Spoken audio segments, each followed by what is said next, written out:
marker to fruition that's being dedicated here today. The Michigan Historical Commission would like to thank the Trinity Episcopal Church, and particularly Jim Johnson, for their hard work, tenacity, and commitment in sharing the church's history, their story, through a state historic marker and the marker program, which is a cornerstone of heritage expression in our state.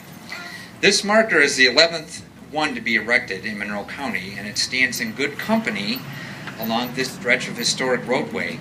Within eyesight, just to the south of us, stands another state historic marker at St. John's Church, and just a few blocks to the north there resides one at the George A. Custer Equestrian Statue. For nearly 60 years, distinctive green and gold signposts have sprung up along roadsides, in front of irreplaceable buildings, and at memorable sites all across Michigan. They have drawn the inquisitive deeper into the uniquely fascinating history of the Peninsula State. Each marker is an individual story, an individual chapter that collectively comprise the book we call Michigan. They are silent but stand tall, speaking loudly, sharing a part of our story. As Jim mentioned, I assisted moving the marker in that one cold evening this past winter into the back room of the parish hall. We unpacked the marker just enough to inspect its condition and to get a sneak peek. Of course, we were very excited. Jim was like a kid at Christmas morning. The marker was very cold to the touch, but it emanated a great power and an awe, as if to say, no matter how cold and what the condition, I am bold, I am strong, I am beautiful, and I am Michigan, and this is my story. I could almost hear Tim Allen's voice speaking and the pure Michigan music in the background. I was moved and swept by the power of the moment, in the grandeur of Jim's excitement, my own excitement, and what it meant to him, this parish, and ultimately the citizens of our town and beyond. As a lifelong resident of Monroe, I was caught up into that excitement, and it's beautiful. It is just beautiful. The Michigan historical markers commemorate the people, events, and places that define Michigan and what it's all about. They are the physical reminders of our values, our ideals, of service, of sacrifice, of tragic stories and celebratory achievements. They educate and inspire. Moments to our past, they light the way to the future. Our state motto adjures us in the Latin circumspecie, look around us. Take a walking tour or a driving or a virtual tour of more than 1,700 state historical markers around us, and it will remind us that our story is being written. So on behalf of Governor Rick Snyder and the Michigan Historical Commission in the state of Michigan, I'd like to thank the Trinity Episcopal Church for sponsoring this marker and contributing to Michigan's deep and rich heritage. Thank you.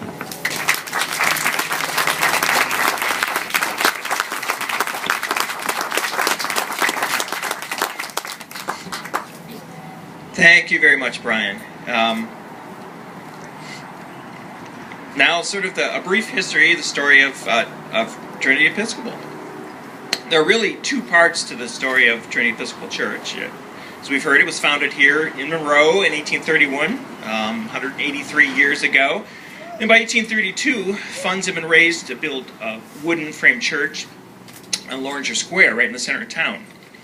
In these early years, the congregation was pretty small and saw a number of different rectors, and at times conducted services with no rector at all.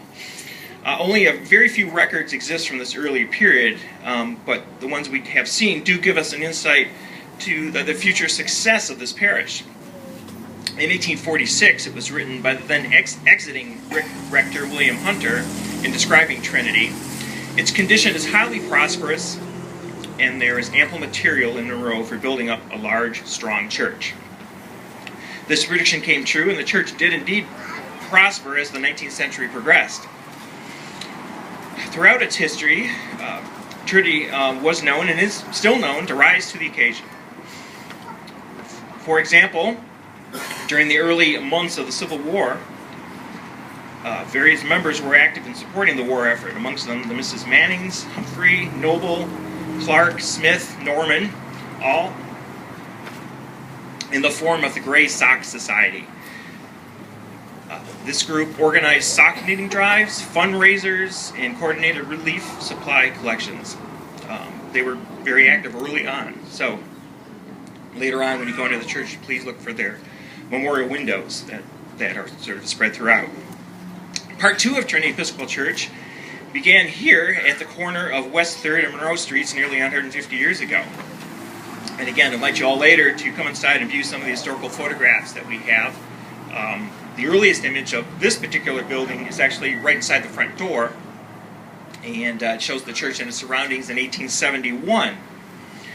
Now, in looking at this photo, you'll see the building itself really has not changed that much, but you also see that everything else around it has completely changed. The very fact that we need the microphone and the speaker system here to be heard over the din of the traffic here clearly shows how life has changed here in Monroe over the past 150 years. I fully expect the steamroller to fire into action here any minute now, but I know it's not going to, because our stalwart church office coordinator Fiona has literally been in the street dealing with the men of Dan's Construction, pleading with them not to mess up our dedication today.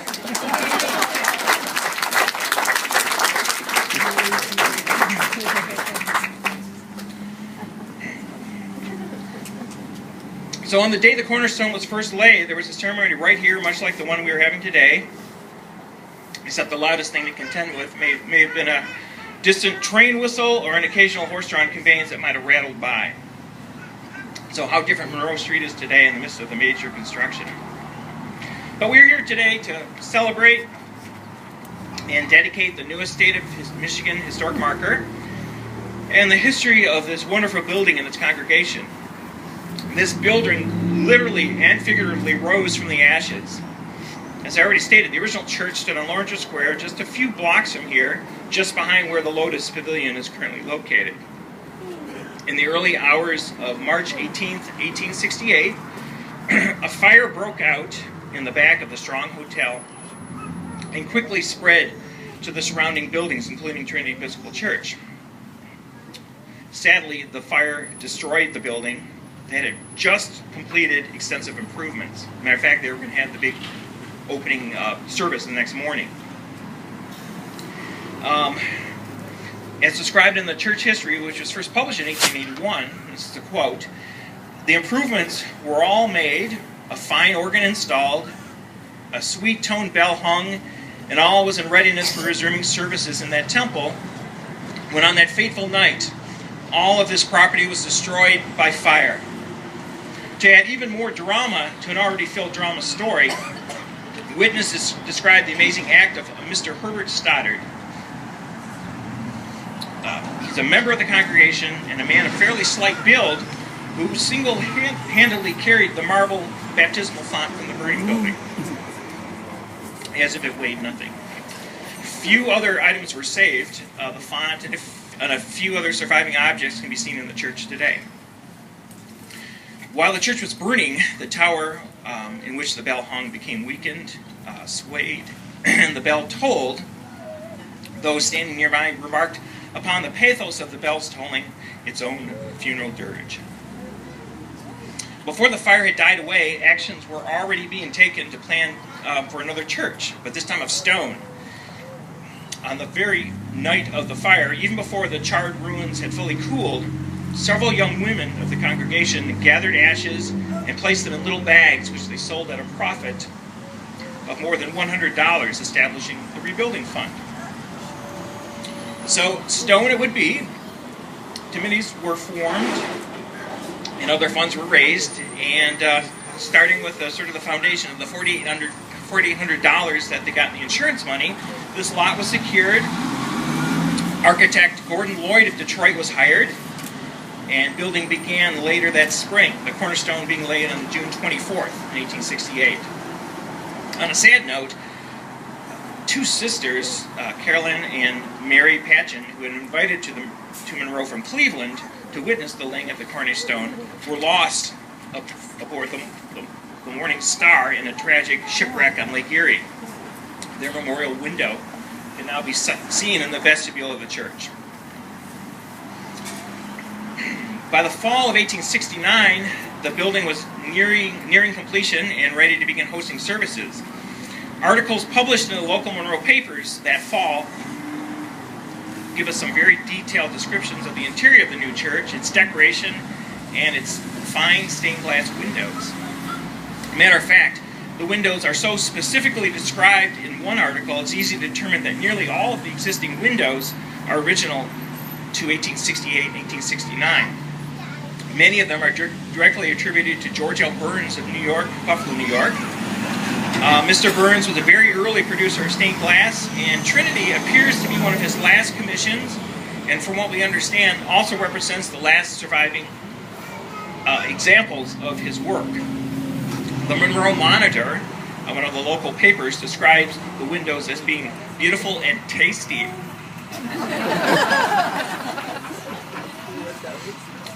Other described details in the interior include a beautifully vaulted ceiling colored in delicate shades by Kirchmeier and Schwingschlegel, who were decorative painters in the city, and a beautiful cross hanging above the altar from which gas lights are suspended to be used on important church occasions.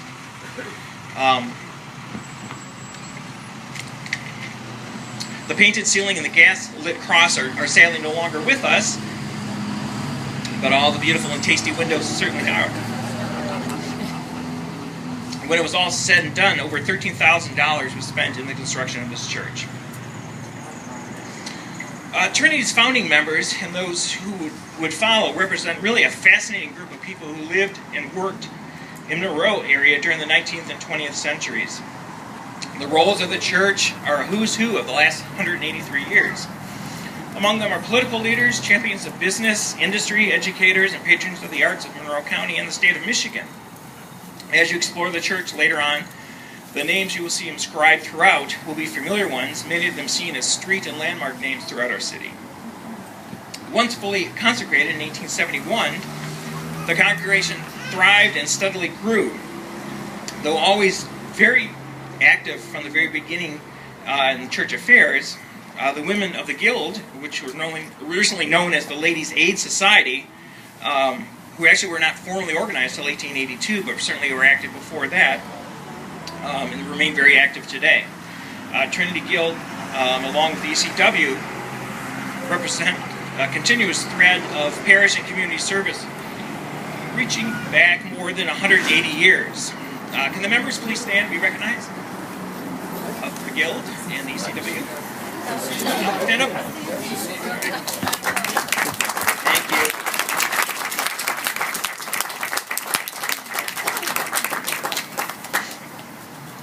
In 1885, extensive repairs and improvements with funds raised by the Guild and the congregations were made to the building. A new slate roof, a new bell, the one that is actually currently in the tower, a new coal furnace and carpeting and new pew cushions were all installed. In 1898, ending a long process, the stone parish hall and rectory were added to the property. It seems that there was something less than unity involved in coming to that decision because it took 10 years to get there. A frustrated quote from the Guild minutes of September 1888 states that by the look of things, the new parish hall should be resigned to the vestry women of the 20th century. If you look towards the arch window in the center over there, that was the original doorway and entryway to the original parish hall from 1898. The rectory, located over on West 3rd Street, which is adjacent to the property, is actually one of the few remaining limestone residences left in Monroe. Trinity's rectory changed locations throughout the 19th century, starting first at the corner of Island and O'Brien Street, and that house still stands. Then it ended up in a log house purchased by Francis Navarre, that stood currently in front of what we know as the Sawyer House today, and then ended up, the last rectory before this one was on Scott Street. Some of you may have seen this wonderful photograph that exists of the Navarre log house with all kinds of building material around it that would eventually become the Sawyer House. The turn of the 20th century saw continued prosperity despite challenges provided by Mother Nature. The Great Flood of March of 1908 saw the River Raisin reach all the way to the steps here of Trinity. And in July of that same year, 1910, lightning struck the church tower and burned it right down to the